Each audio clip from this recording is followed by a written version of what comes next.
Ahora ya está grabando, así que empezamos. Gracias, Eugenia.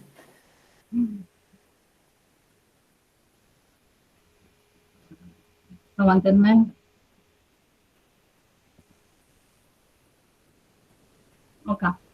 Bueno, largo nomás. Sí, sí, sí.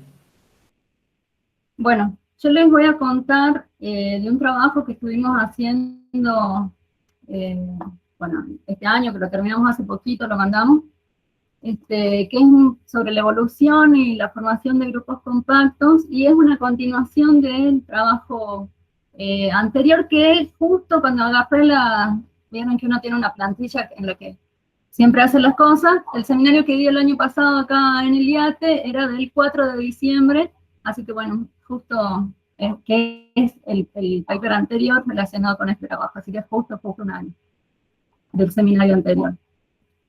Bueno, acá lo que nos propusimos fue plantearnos, después de haber estado analizando la forma en la que se identifican los grupos y qué dependencias se introducen en la identificación con las bandas, con el algoritmo, con el tipo de simulaciones o semianalíticos que uno usa, nos quedaron las preguntas sobre, bueno, si estos tipos, cómo se forman, cuándo se forman, y las motivaciones que nos llevan a hacernos esta pregunta es, bueno, retomo un poquito qué son los grupos compactos. Son grupos de entre 4 y 10 galaxias, galaxias más bien brillantes, que están en un espacio muy reducido, ¿sí? La separación típica entre las galaxias es más o menos del orden del tamaño de una galaxia, y que están relativamente aislados en el espacio respecto de otras galaxias brillantes también. Entonces hay una pregunta que viene así arrastrándose en el tiempo, es de cómo es posible que estas galaxias tan cercanas no terminen de fusionarse, porque también hay que pensar que los grupos compactos tienen dispersiones de velocidad del orden de los 200 kilómetros por segundo, entonces es un lugar propicio para que se fusionen, pero estamos observando estos compactos. ¿Cómo puede ser que no mueran, digamos, rápidamente a través de fusión? Sobre todo viendo algunos primeros estudios por ahí que se habían hecho de sistemas en estas escalas, que decían, bueno, en más o menos como un máximo de 2 gigaaños, tu sistema tiene que morir. Entonces, uno empieza a pensar, bueno, capaz que los compactos no son cosas muy viejas, sino que estamos viendo en ese corto tiempo de vida de los que podrían tener. O por ahí lo otro que se planteaba es que en realidad lo que vemos es que siempre nosotros sacamos la foto cuando tenemos estos 4 y 10 miembros, 4 típicamente, que no son los mismos con los que empezó, sino que vos tenés un sistema que se forma con unas 4 galaxias, eventualmente se produce una fusión, pero cuando vos sacás la foto justo cayó otro miembro del entorno, entonces siempre estás viendo ahí 4 galaxias, pero no son siempre las mismas. Y bueno, otras cosas que se planteaban es, bueno, no, capaz que dentro del propio compacto puede haber algún tipo de otros procesos que ralenticen las fusiones y te permitan que esos grupitos vivan más tiempo. Bueno, pero entonces, más allá de todas estas hipótesis y pruebas por ahí aisladas que se fueron haciendo, no es claro cómo se forman los grupos compactos. Entonces, uno podría plantear varios escenarios que si al formarse ya eran así de densos como los vemos hoy, uno debería decir, bueno, dadas las condiciones, planteando un poquito algunas ecuaciones, decimos, estos tipos se tienen que haber formado entre 3 y 7 gigaaños y estamos fuera de esos 2 gigaaños en donde las cosas ya tendrían que haberse fusionado, así que podría estar pasando algo loco, habría que mirarlo. O lo otro es decir, no, bueno, la cuarta galaxia está llegando recién o acaba de hacer una órbita o 2 órbitas en el grupo, entonces estamos viendo cosas recientemente formadas cuando sacamos la foto. Y la otra hipótesis es que sean grupos difusos que van perdiendo momento angular y energía orbital por fricción dinámica, y los miembros van espiraleando y vos sacás la foto hoy y están todos ahí muy cerca, digamos, cerca de un centro de potencial. Bueno, eso es lo que entonces nos preguntamos para encarar este trabajo. Hay algunos estudios recientes sobre la evolución de grupos compactos en simulaciones. Uno de este año, no voy a intentar pronunciar sus apellidos, usando las simulaciones hidrodinámicas Eagle, que es un poco diferente la forma en la que lo encaran, porque identifican compactos en etapas tempranas del universo, ¿sí? Un poco raro porque identifican en etapas tempranas, pero con los requisitos de un compacto de Z0, ¿sí?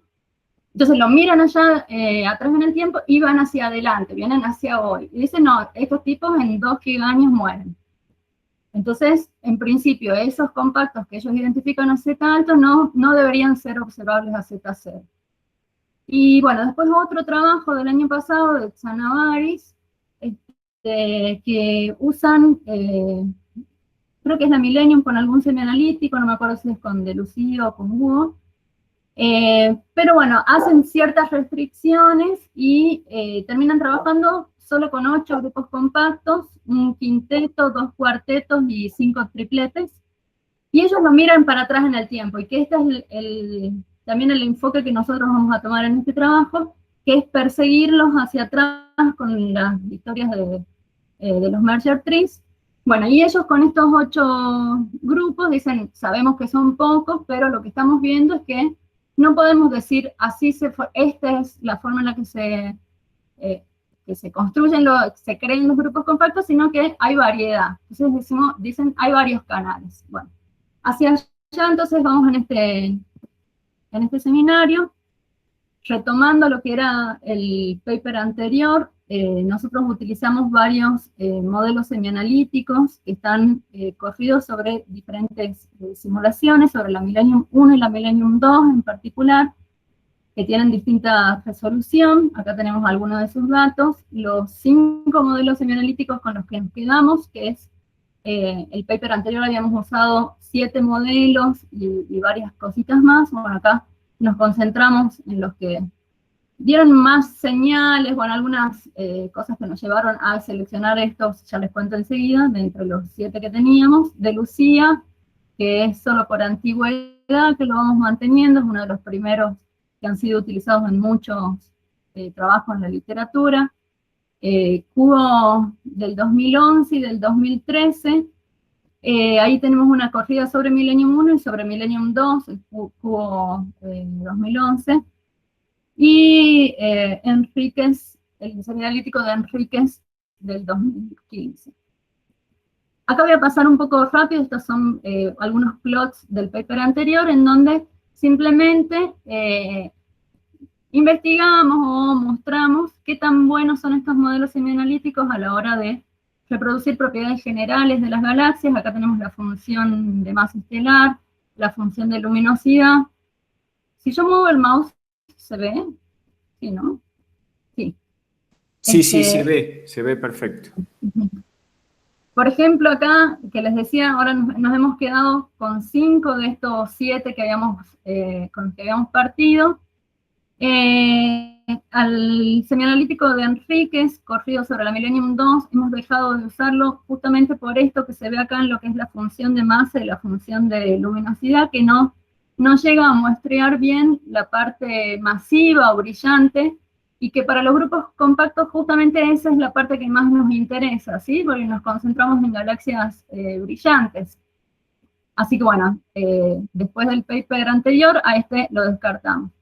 Y el semianalítico, el SAG, que este estaba corrido sobre la multidark, acá, si bien anda bastante bien, digamos, comparado con los otros, es más o menos lo mismo, lo que logra hacer en reproducir la función de luminosidad, encontramos algunos problemas con lo que es la función de correlación, ¿sí?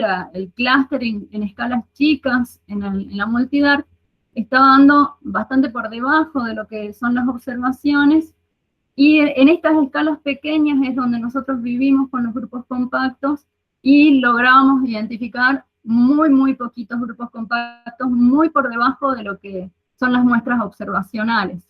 Entonces eso también nos hizo descartarlo, y por suerte vamos simplificando un poco porque el paper anterior era un quilombo con todas las muestras que tenemos. Bueno, a partir de esas de estas simulaciones combinadas con modelos semianalíticos, construimos... Eugenia, mira, Mario tiene una pregunta. Sí. Hola, Eugenia. Perdón, Sí. no sé si se podía interrumpir o la idea es al final. Sí. Dale. La Yami hizo algo bastante parecido, pero una cosa que se nos armó bastante embrollo al final era sobre qué tipo usábamos, qué tipo de galaxias elegíamos, si la 0, la 1, las 2. ¿Ustedes qué están usando?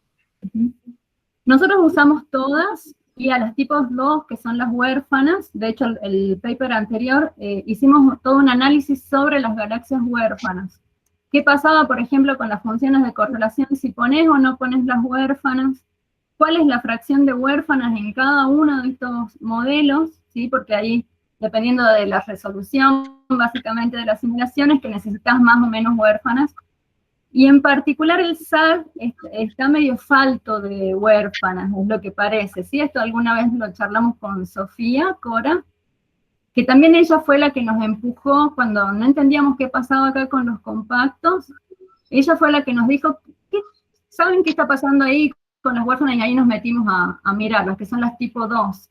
No usar las tipo 2 te descalabra todo, porque son las que te completan justamente acá, la escala chica. Las masas más chicas son bastante de tipo huérfanas, entonces sí o sí las tenés que poner, digamos, es lo que le hace falta para completar ese hueco que tienen por no poder resolverlas, ¿no?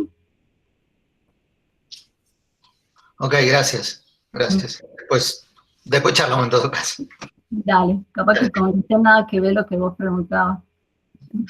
No, sí, perfecto. No, Me parece que nosotros encontramos cosas al revés, pero no vamos a discutir ahora. Después charlamos. Te cuento la llama. Gracias. Listo.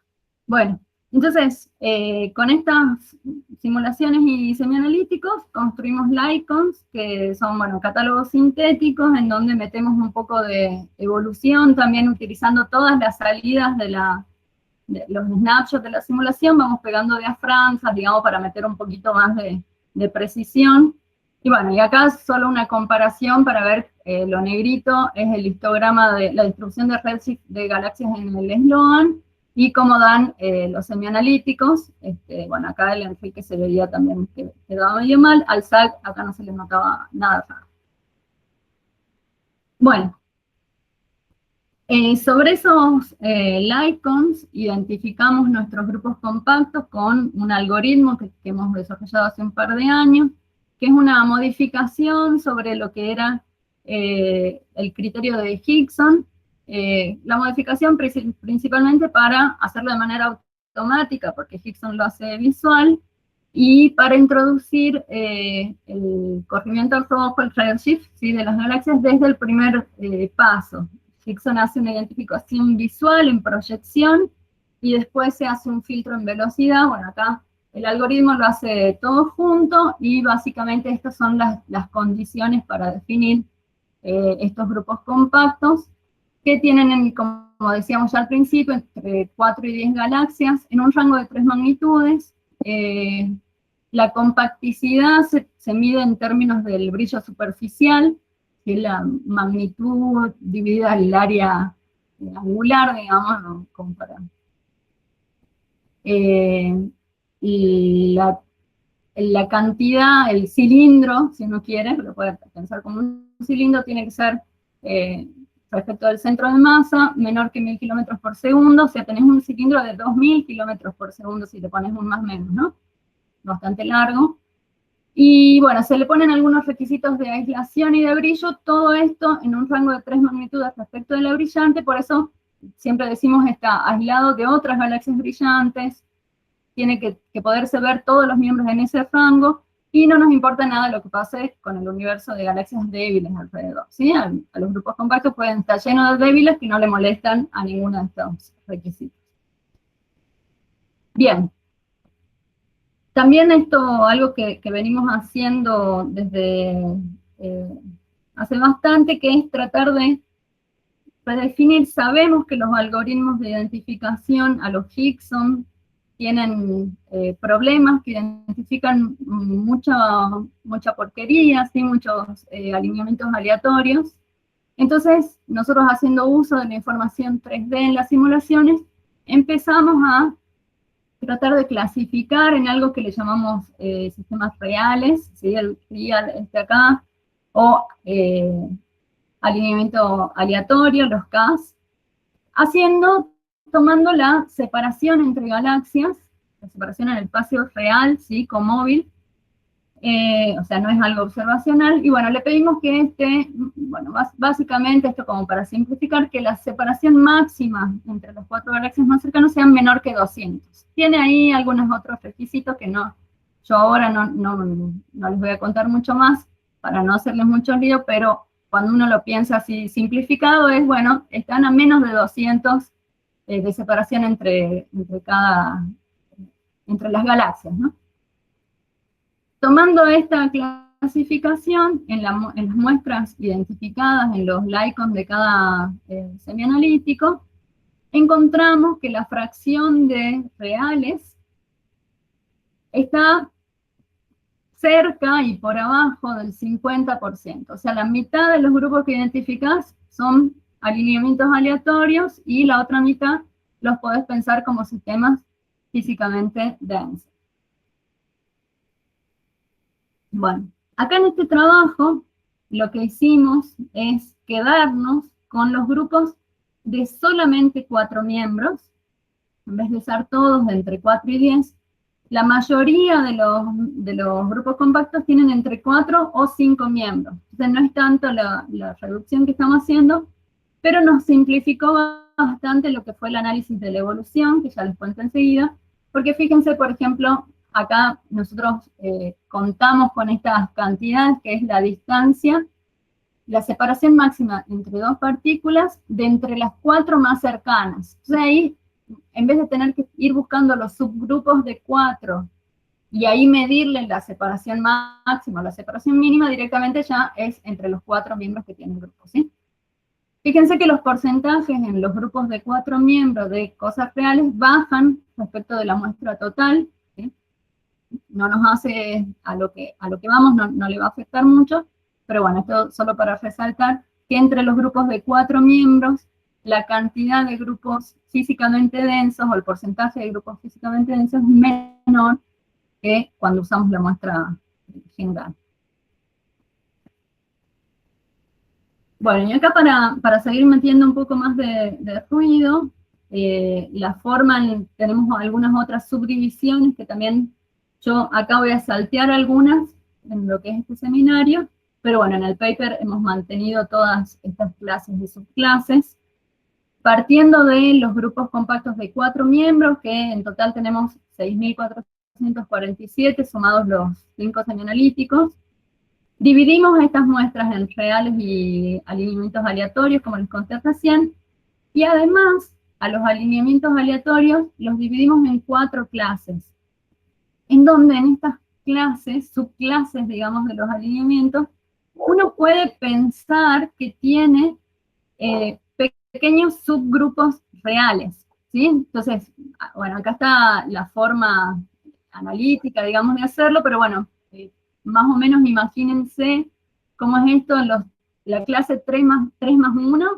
Estos 3 tenés un subgrupo del tipo real, o sea, están adentro de 200 kiloparsec, y hay otra suelta, ¿sí? Entonces un 3 más 1. Después un 2 más 2, tenés 2 que están separadas por algo menor que 200 kiloparsec, y otras 2, por otro lado, también separadas por menos de 200 kiloparsec, pero la distancia entre esos 2 pares, digamos, es mayor que esta distancia de 200 con la que estamos jugando.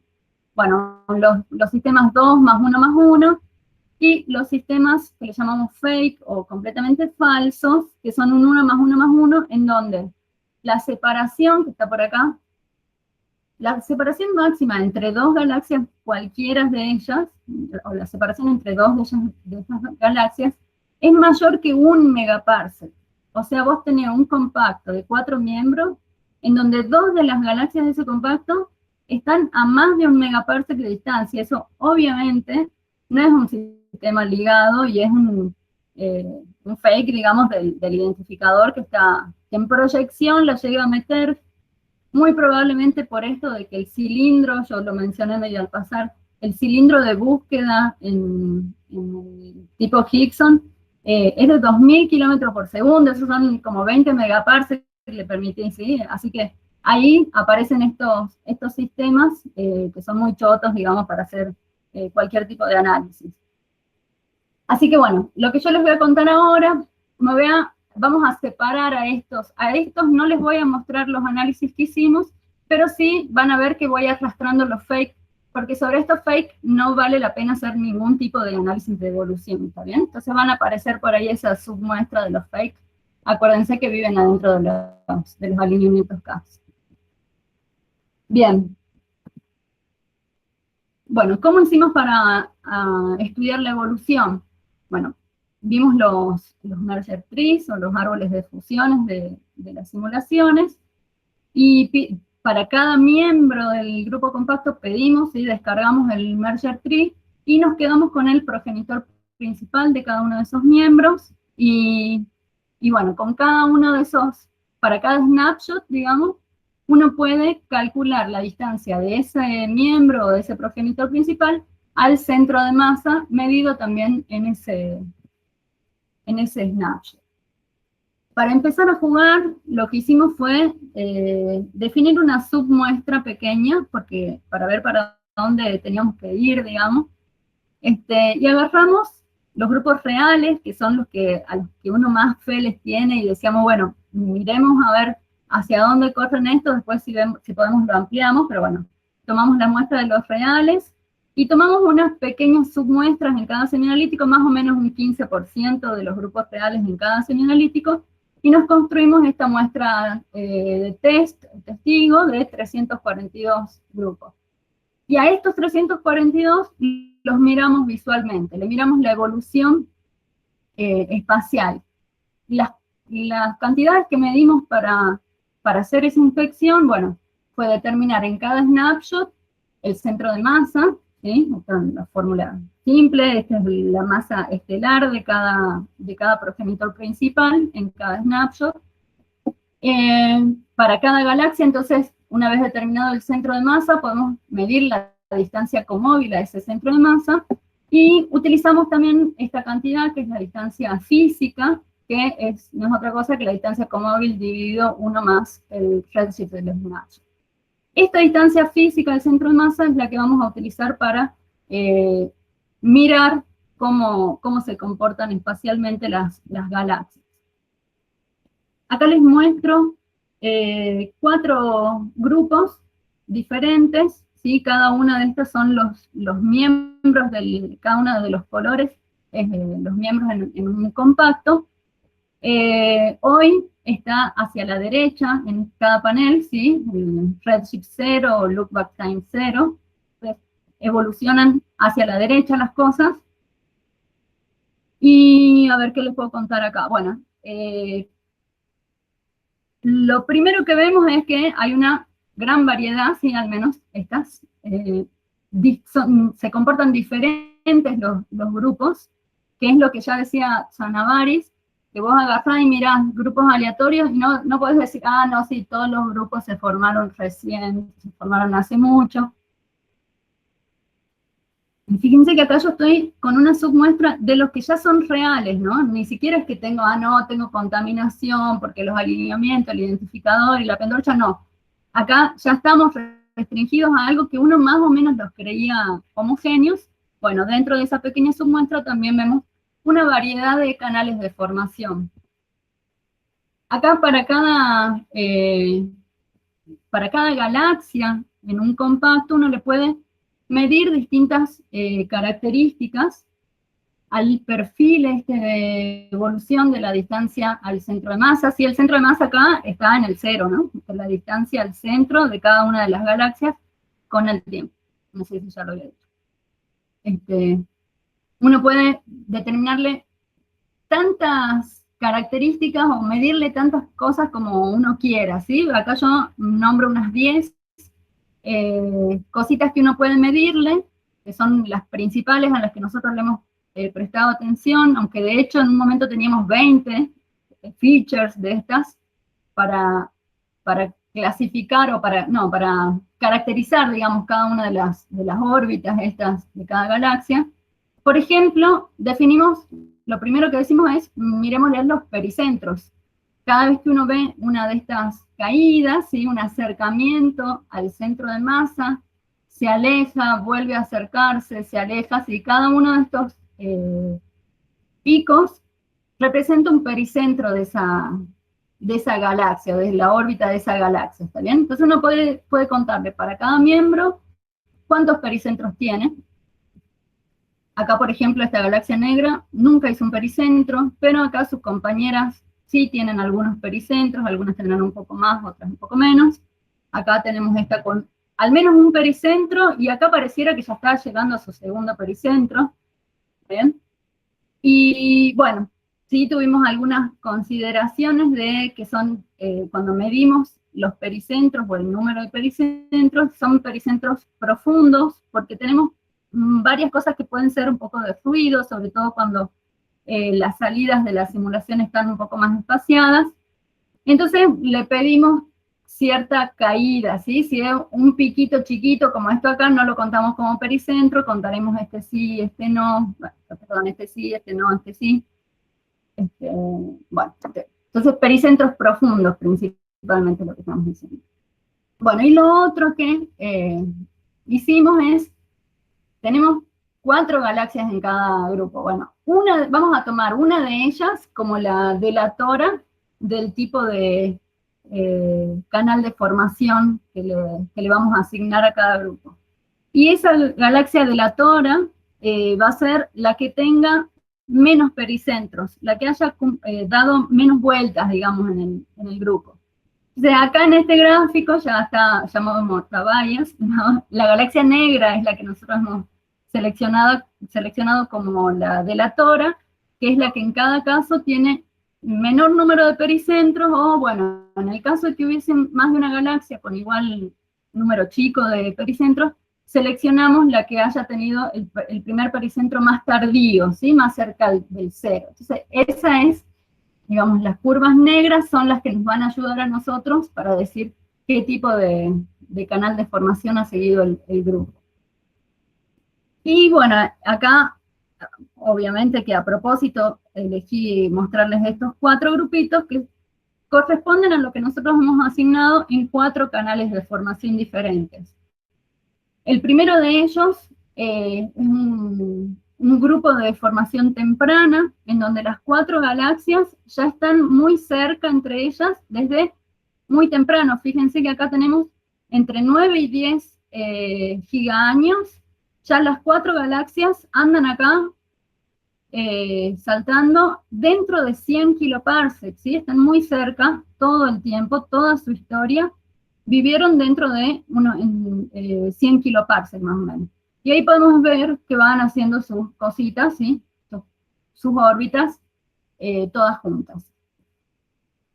El panel de abajo es otro tipo de evolución, en donde decimos el grupo más o menos, les damos como tiempo, si tuviese que decir un tiempo de formación, no lo vamos a usar en estos términos, pero decir, bueno, las 4 galaxias ya están bastante cerca, o al menos dentro de 100 o 200 kiloparsecs, más o menos hace 5 gigaaños en este dibujo.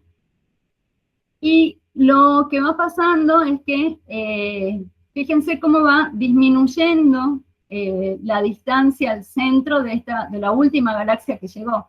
Acá parecería que la roja, la azul y la cian ya venían juntas desde hace más tiempo, y la última en llegar fue la negra, y ahí viene Tuk espiraleando, ¿sí? Cayendo a unirse con sus compañeras a una distancia menor todavía que 100 kiloparsecs. Entonces esto le decimos contracción gradual.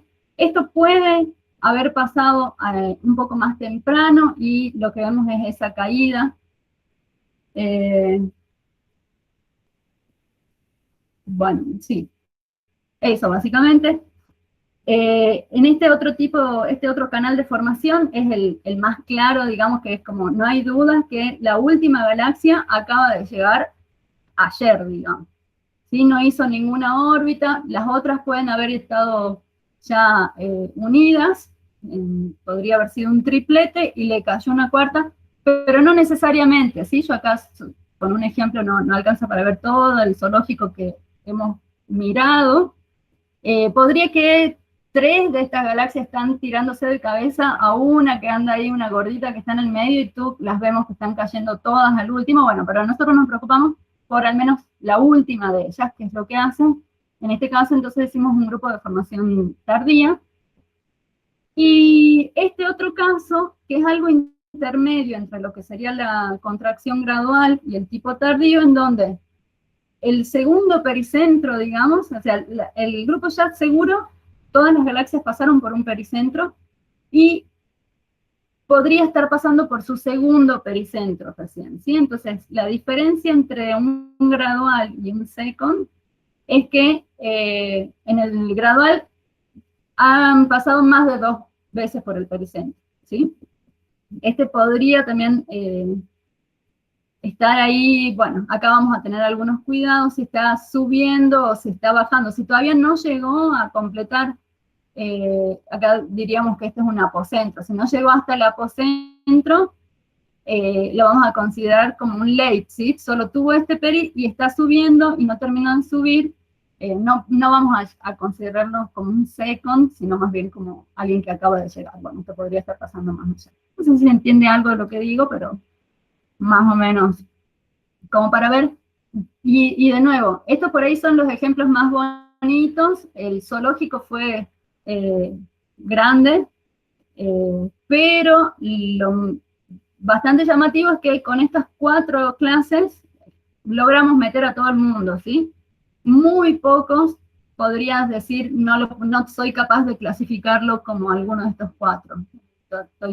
Sí que podemos tener diferencias si éramos 3 haciendo la clasificación visual y tratando de convencer al otro de qué nos parecía. De por ahí, entre estos 2, es un poquito más difícil discernir si estamos en un caso o en el otro. Bueno, entonces con esa muestra testigo y esta clasificación visual, en estos 342 grupos, nuestros ojos nos llevaron a concluir que 1/3 de los grupos era del tipo late, otro tercio del tipo second, y entre 24% y 11%, estos son porcentajes, no sé, acá lo dice, y 24% son de los gradual y solo un 11% de temprana formación. Uno acá podría pensar en vez de hacer 4 categorías, uno puede pensar que los late y los second son cosas de reciente formación, ¿sí? Porque los second está llegando a su segundo pericentro recién la última galaxia, ¿sí? Está uniéndose al resto del grupo. Entonces, más o menos el 60% de esta muestra testigo es de reciente formación, ¿no? Y un 40% podemos decir, bueno, estas ya vienen juntas desde hace más tiempo. Con esto sobre la muestra total, si hacemos la distinción dentro de cada semianalítico, podemos ver algunas diferencias de semianalítico a semianalítico. Por ejemplo, en De Lucía y en Enríquez, el canal dominante parece ser el de formación tardía, los late, mientras que en Wonsa y 13 pareciera ser el second, la clase, el canal en donde la segunda galaxia recién está haciendo su segundo pasaje, y hubo aplicados sobre la Millennium 2, que esto recordemos que tiene mayor resolución la simulación, parecería que la clase dominante es la gradual. Igualmente, esto es sobre la muestra testigo, que son solo 350 grupos. Es más, en algunos de estos semianales es el 15% de cada una de las muestras de reales, que ya los reales eran solo un 30%. Entonces, bueno, esto es como para tener más o menos una idea de si había variaciones de semianalítico a semianalítico. Ya vamos a ver un poquito más de esto más adelante. Bueno, obviamente que la clasificación para los 6.500 grupos no la íbamos a poder hacer visual, porque después de ver unos 100 grupos, uno ya empieza a ver que las vigoritas estas se mueven solas. así que no había forma de hacer visualmente una clasificación de los 6.500, así que intentamos buscar alguna clasificación empírica en base a lo que habíamos visto visualmente. De hecho, acá yo solo estoy por contar la parte exitosa, pero tuvimos algunas partes de fracaso, los fracasos de la ciencia que uno nunca cuenta, en donde intentamos también hacer una clasificación con redes neuronales, utilizando todas esas features que le habíamos medido a los perfiles, el perfil que les estaba mostrando recién, evolutivo. Teníamos, de hecho, como 20 features. Uno le puede medir todo lo que quiera, el número de pericentros, la altura de los pericentros, la separación entre pericentros, el cociente entre el primer apocentro y el último para ver si está en caída o si se mantiene. Bueno, uno termina siendo demasiado creativo y decíamos, con todo eso nunca vamos a poder encontrar una clasificación empírica simple. Entonces fuimos hacia el lado de las redes neuronales, utilizando, bueno, esta muestra que teníamos visual, las dividimos, digamos, para hacerle la muestra, como que le llaman la red, testigo, estas cosas, y hacer el control. Y tuvimos algunos éxitos, teníamos alguna recuperación de lo visual, pero siendo un poquito más a lo simple, nos dimos cuenta que en realidad nuestra clasificación visual está basada en muy pocos parámetros, que son más o menos los que están mostrados en este gráfico. Fíjense acá, en el eje X tenemos el número de pericentros que tiene la órbita de la galaxia de la Tora, ¿sí? Solamente nos concentramos en la curva negra, como les decía. El número de pericentros, acá tenemos el momento, el tiempo en el look back time, en el que se produjo ese primer pericentro, y esta otra cantidad es el cociente en los últimos tiempos, o sea, cerca de Z0, para saber si la curva va bajando o va subiendo, básicamente nos va a decir este cociente, ¿sí? Entonces, fíjense acá claramente, los early son aquellos que tienen tiempo el primer pericentro se produjo muy temprano, es lo que estamos diciendo. Y lo que encontramos es que si le ponemos un mayor que 7.5, anda bastante bien, podemos ahí tener algún pequeño problemita, pero algunas malas clasificaciones, pero anda bastante bien si lo cortamos acá en 7.5. Entonces, todo lo que tenga primer pericentro antes de 7.5 van a ser considerados early. Ahora, en el zoológico restante, para todo lo que se forma después de 7.5, ahí empezamos a jugar con lo que son los números de pericentros.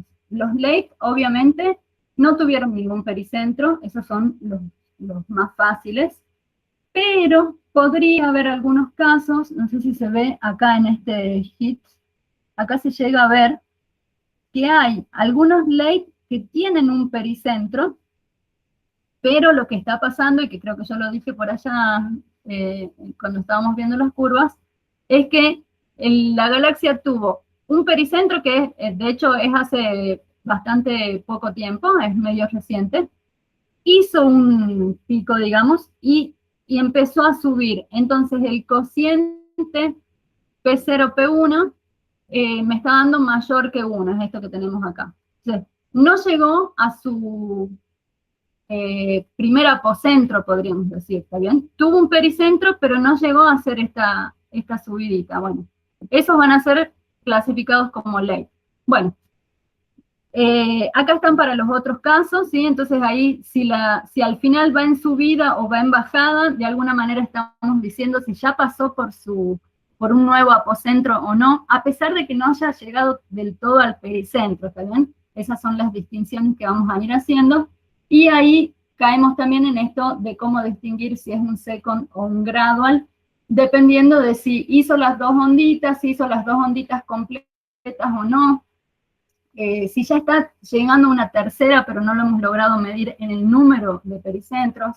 Bueno, con esta clasificación que está escrita acá, nos fijamos de pasárselo a los grupos, a estos 342 grupos con los que estamos trabajando, Y nos encontramos que la tasa de éxito, ¿sí?, de recuperar lo que nosotros habíamos hecho visualmente, fue del 96%, que fue un golazo, digamos, porque habíamos estado probando un montón de cosas y no lográbamos pasar de un 80% poniendo muchos otros parámetros, cuando en realidad nuestro ojo había sido mucho más simplista al hacer la clasificación, ¿sí? Bueno, esta tasa de éxito varía un poco de semianalítico a semianalítico, pero todos ellos están por arriba del 93%, que es muy bueno. Si miramos por dentro de cada semianalítico, fíjense acá la curva azul es la clasificación que hicimos antes, visual, y la curva roja es lo que sale ahora de esta clasificación empírica. Que, fíjense, por ejemplo, para Enríquez, que es el que acá más falla en una de las clases, lo que está fallando en la clasificación empírica es en la distinción entre los second y los gradual. Pero con esto nosotros igualmente quedamos bastante contentos, porque esa dificultad ya la tuvimos con el ojo, ¿está bien? Visualmente ya es difícil distinguir entre esas dos, entonces bueno, más bien que el empírico va a tratar de hacer lo que podamos, y nosotros lo hemos hecho muy a conciencia, hemos pasado muchas veces, pero capaz que si me vuelven a dar a clasificar algunos de estos grupos que yo clasifiqué como second, capaz que ahorita lo clasifico como gradual, digamos, es un poco difícil esa distinción, así que con esto estuvimos bastante contentos lo mismo. Y bueno, por clase en general también vemos una tasa de éxito muy alta. Los early le acertó a todo el mundo, y para los late es el otro, que es la clase simple, que de nuevo, son los dos muy fáciles. Acaba de llegar o se formó hace mucho, no hay duda. Las cosas intermedias son las más complicadas. Bueno, teniendo esta muy buena tasa de éxito, nos animamos a salir de la muestra testigo e ir a la muestra completa, le pasamos la clasificación empírica e hicimos la clasificación total. Primero vamos a ver el gráfico de la derecha. Acá con todos los semianalíticos juntos, ¿sí?, sin distinguir por semianalítico. Acá, fíjense que volvemos a meter a los fake, esto que les hablé en un principio, que ellos no van a pasar por esta clasificación empírica. De una los separamos de la muestra, y tenemos que casi un 20% de la muestra son fake, y al resto los metemos en la clasificación para ver qué tipo de canal de formación tienen. Fíjense, decíamos, si consideramos a los second y a los late como de formación reciente, más de un 50% son de formación reciente, tenemos 20 que son fake, y solo un 20% más, 25, no sé cuánto es esto. Ah, bueno, no, porque acá me dio más de 50. Muy pocos de formación temprana. Y esto se repite si hacemos la división por semianalíticos, ¿sí? Más o menos en todos los semianalíticos, cerca del 20% de la muestra son fake, son cosas que ni siquiera vale la pena tratar de mirarlos, digamos, son estas cosas separadas por más de un megaparsec. Y en todos los otros, los late y los second son los que se llevan a más del 50% de la muestra. O sea, si yo tuviese que concluir acá nomás, diría, la mayoría de los grupos compactos son de reciente formación, y muy pocos se han formado de manera más temprana. En donde estoy sumando a los gradual y a los early, ¿sí? Los early súper tempraneros son muy poquitos, menos del 10% en todos los semianalíticos. Bueno, acá nos complicamos un poquito haciendo esto por semianalítico y por clase. A ver si estaba en la página anterior. Sí. Fíjense que acá, esta era la muestra testigo, ¿sí? Una submuestra de los reales.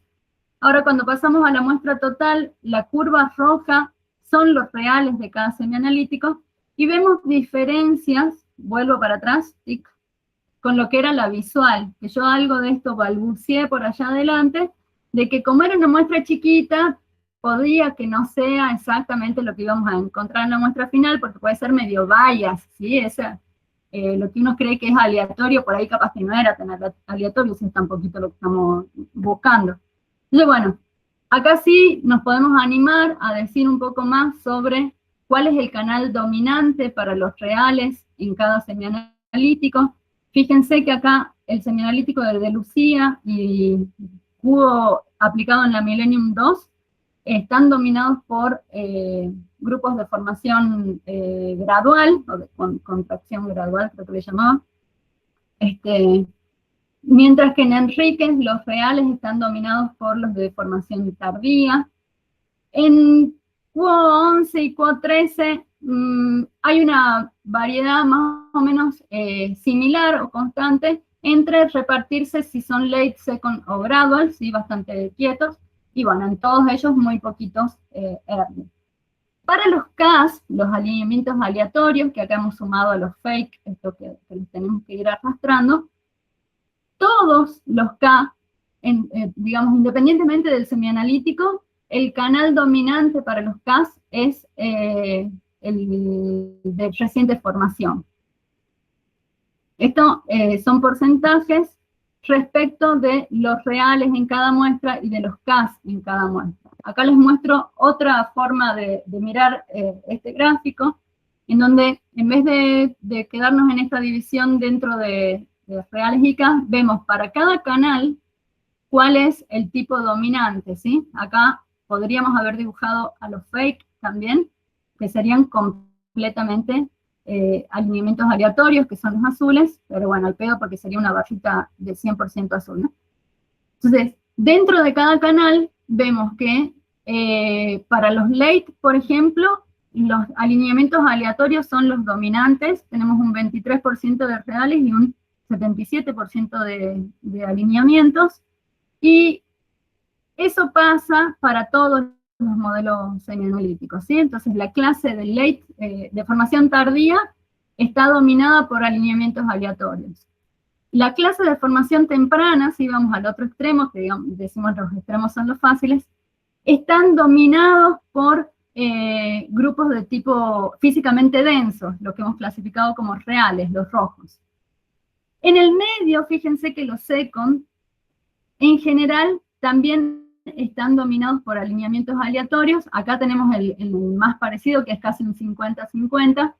Pero entonces, si de nuevo dividimos en dos, lo que es reciente formación o temprano, los de reciente formación están principalmente dominados por alineamientos aleatorios, y los de temprana formación por los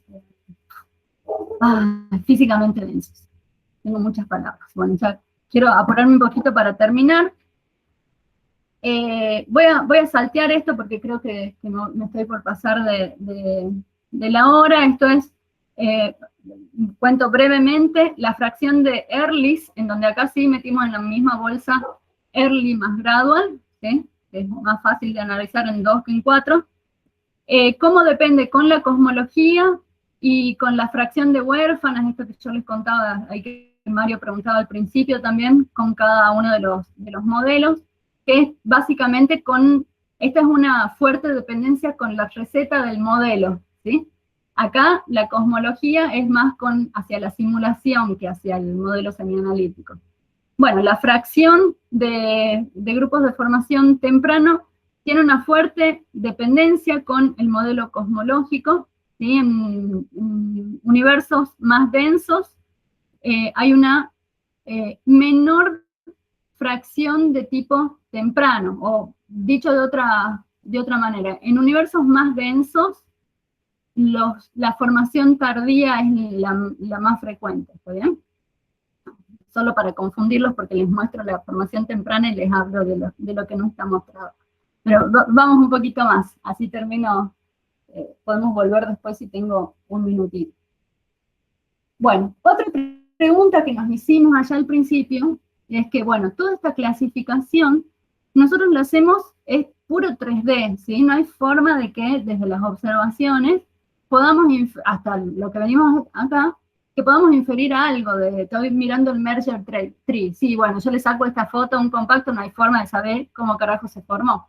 Entonces, veamos desde las propiedades observacionales, ¿qué información podemos sacar sobre el canal de formación? ¿Sí? Acá ya nos olvidamos de la clasificación en reales y alineamientos aleatorios, que de nuevo eso es algo que nunca hemos podido trasladar todavía a las observaciones. Por ahora somos incapaces de hacerlo, no hemos encontrado una buena receta, entonces los dejamos en la misma bolsa. Pero a los que sí hemos dejado acá afuera son los fake, porque no tenemos cómo meterlo dentro de los canales, ¿sí? Bueno, y tiramos una serie de propiedades observacionales. Acá está la velocidad radial o la distancia, digamos, a la que está el grupo, la luminosidad del grupo, el radio proyectado, que este es el radio proyectado del círculo mínimo, ¿sí? Es el círculo que pasa por encima de las galaxias miembros, que es algo muy típico que se mide en los grupos compactos, la dispersión de velocidades, el tiempo de crossing, el cociente masa-luminosidad. Esta medida R1C, dice acá, no sé si se ve medio chiquito todo, es la distancia de la galaxia más brillante al centro del grupo, y está normalizada, ¿sí? O sea, es una distancia relativa, como para ver el desplazamiento de la brillante respecto del centro, eso podríamos decir. Esto es lo mismo, pero en la dirección radial, ¿sí? Trabajando con velocidades, la velocidad de la brillante respecto del centro de masa, normalizado con la dispersión de velocidad del grupo. La diferencia en la magnitud de la primera y la segunda galaxia más brillante, y este es el cociente masa-luminosidad de la galaxia brillante. Este es el gráfico para el seminalítico de Cubo aplicado a la Millennium 2. Y para hacerlo más complicado, acuérdense que tenemos estos 5 modelos semianalíticos y cada uno puede dar cosas diferentes, pero bueno, más o menos me quedo en esta pantalla que están todos, porque hay una tendencia que logramos encontrar en alguna de estas cantidades para todos los modelos. Por ejemplo, que el tiempo de crossing muestra la mediana, ¿sí? Acá, bueno, estos box plot, no sé si dije algo recién, no. Nos está hablando, capaz que ya todos lo vienen usando bastante, el ancho del box plot nos habla del número de cosas en cada submuestra. Fíjense acá hay poquitos earlys, es más flaquito, y hay muchos late, es más gordito. Ahora, los bordes superior e inferior de la caja son el 25 y el 75 percentil de la distribución de la propiedad que tengamos acá. La cintura del box es la mediana, y este pellizco, esta pestaña, alrededor de la mediana, nos habla del intervalo de confidencia. Si las pestañas se superponen, podemos afirmar que las medianas son iguales o no son distinguibles, digamos. Si no se superponen, decimos hay diferencia en las medianas. Bueno, esa es la información típica que se saca de los box plot. Bueno, entonces, ¿qué encontramos? Encontramos ciertas tendencias. Encontramos una tendencia que los de formación temprana, que están hacia la derecha, tengan radios más pequeños, dispersiones de velocidad un poco más alta, no en todos los modelos. Esta es una de las cantidades que depende del modelo semianalítico. Déjenme que vea, porque lo debo tener por acá macheteado a las que sí, así no perdemos tiempo reanalizando la figura. Acá esta. La posición de la brillante en el grupo tiene una tendencia que en los grupos más tempranos, ¿sí? Si vamos de los late hacia los early, se va posicionando más centralmente. El gap en magnitud va creciendo hacia los early, ¿sí? Desde los late hacia los early. E inclusive el cociente masa-luminosidad de la galaxia brillante presenta una tendencia a ser más grande en los early que en los late, aunque acá, bueno, las dispersiones son bastante grandes, ¿sí? Lo malo de todo esto, si vemos una tendencia o una progresión, si quieren, ¿sí? Fíjense que hay una escalerita en estas cosas que vemos las diferencias.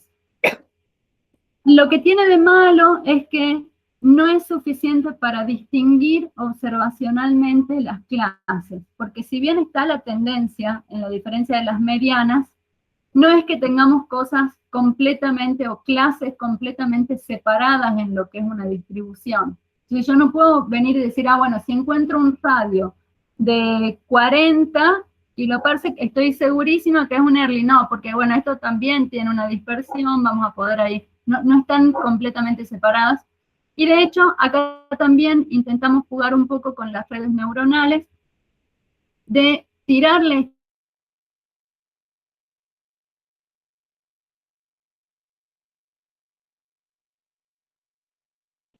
la clasificación, y fue muy malo lo que obtuvimos. En el mejor de los casos creo que obteníamos como un 40% en la tasa de éxito de predecir el canal de formación a partir de los datos observacionales, así que bueno, eso quedó ahí nomás. Hay diferencias, hay cierta progresión, pero no es suficiente para distinguir el canal de formación. Bueno, y con esto termino, dejo acá esta pantallita de conclusiones. Logramos distinguir estos 4 canales de formación de los grupos, de tempranos a tardíos, ¿sí?, con sus variaciones intermedias. Lo otro, bueno, acá el 20% de los compactos son fake, hay que hacer algo ahí porque los algoritmos actuales, los métodos de identificación actuales, están tirando y nos están metiendo siempre ese ruido que es muy difícil observacionalmente sacárselo de encima, así que hay que buscar otro camino, que en algo de eso está trabajando la ANTO. La mayor parte de los grupos, entonces si tuviésemos que hacer una conclusión de cuál es el canal preferido de formación, si bien hay 4 canales, hay algunos canales preferidos, bueno, sí, podríamos decir que hay una mayoría de grupos compactos de formación tardía, aunque tiene sus pequeñas variaciones de semianalítico a semianalítico, dependiendo de cosas como la cosmología o las recetas semianalíticas en sí. Bueno, y esto último que les decía, en los observables se ve una progresión en las medianas, hay cierta, digamos, las propiedades observables tienen cierta memoria de ese canal de formación, pero no nos es suficiente para realizar la clasificación observacional, ¿no? Hacia dónde las cosas que nos quedaron pendientes es, que de nuevo esta era una de las preguntas disparadoras, es ¿por qué existen los earlys? O sea, ahora con este trabajo nosotros terminamos de confirmar, bueno, sí, hay grupos compactos que se forman en tiempos muy tempranos, que son muy densos desde tiempos muy tempranos, y que sobreviven hasta hoy. Y esa era una de las preguntas que quedaba, ¿no? O sea, solo hemos dicho sí, existen. Bueno, ¿cómo pueden existir? Seguimos sin saber por qué esas 4 galaxias metidas adentro de una bolsa de 100 kiloparsec no se fusionaron. ¿Qué les está pasando? Bueno, entonces eso nos queda ahí pendiente para otro trabajo. Lo otro que es siempre, volvemos a decir todas estas cosas cuando uno se mete a estudiar en distintos semianalíticos y demás, hay cosas que son dependientes de los modelos, ¿no? De quién hizo el modelo y para qué, o cómo está funcionando. Entonces, bueno, acá, ¿qué pasaría si ahora nos mudamos, abandonamos estos modelos semianalíticos en la Millennium 1 y pasamos a trabajar en las simulaciones hidrodinámicas que tienen una resolución espacial más grande, que ya hemos visto, que acá si íbamos a la Millennium 2, las cosas estaban yendo a cambiar, mejora la resolución y me van cambiando. Bueno, vamos a una hidrodinámica, ¿vamos a encontrar lo mismo o no? Y la última pregunta también que nos quedó ahí, que acá no tenemos una muestra, no hemos trabajado con una muestra de control. Está bien, los grupos compactos tienen estos 4 canales. Ahora, yo tengo un grupo difuso de 4 miembros. ¿Tiene otros? ¿Es diferente la forma en la que se forman esos grupos? ¿Hay distintos canales de formación si soy compacto o si soy difuso? Bueno, entonces ahí faltaría meter una muestra de control para ver si es que hay alguna diferencia. Bueno, y eso es todo. Bueno, muchas gracias, Eugenia. Hacemos el aplauso.